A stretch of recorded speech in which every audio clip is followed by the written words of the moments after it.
आता सेंद्रिय शेती काय आहे ती बघूयात आता आपण.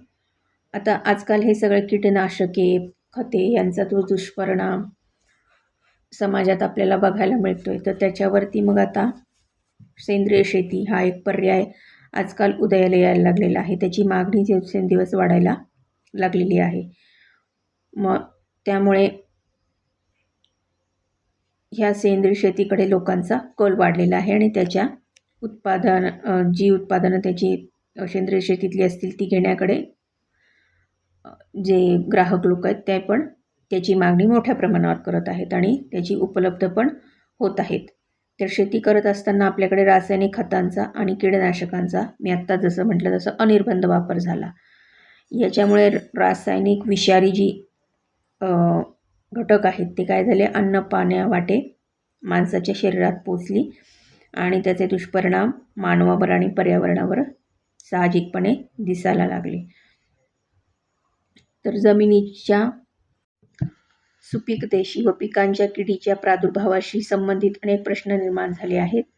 याला आवर घालण्यासाठी आज शेतकरी मोठ्या प्रमाणावर सेंद्रिय शेतीकडे वळू लागला आहे. यामध्ये प्रामुख्याने रासायनिक खतांचा व कीटकनाशकांचा पूर्ण प्रतिबंध करून कस्तार शेती, देशी वाणाच्या वापराने हा नैसर्गिक समतोल राखून शेती पर्यावरणपूरक केलेली दिसून येते. निश्चितच हे एक स्वागतार्ह पाऊल आहे.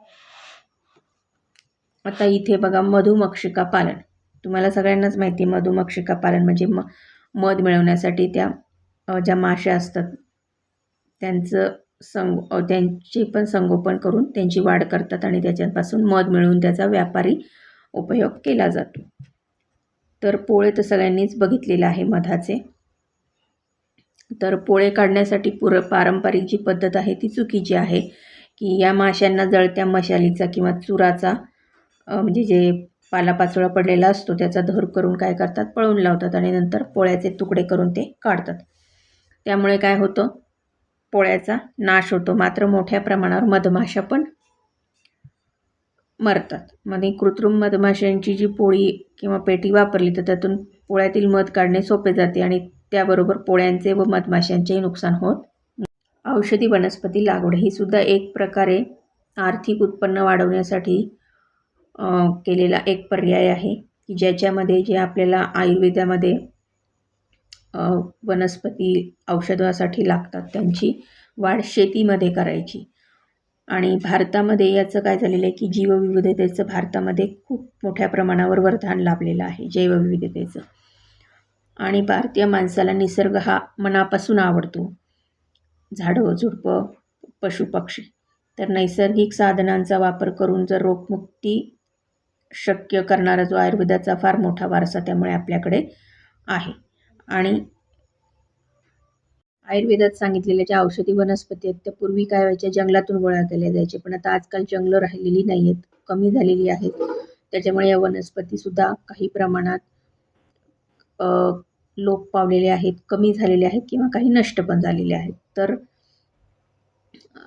त्या दुर्मिळ होत चालल्यात वनस्पती. म्हणून आता अशा प्रकारच्या वनस्पतींची लागवड ही शेतीमध्ये करून त्यापासून उत्पन्न मिळवल्या जातं. आणि फळ प्रक्रिया उद्योग म्हणजे काय, फळांचे रस काढणे, ज्यूस तयार करणे, चॉकलेट, सरबते, जॅम अशा विविध स्वादिष्ट पदार्थ बनवून त्यांचा व्यापार केला जातो. त्यामुळे यांना मागणी पण भरपूर असते, त्याच्यातनं आर्थिक उत्पन्न पण चांगल्या प्रकारे मिळते.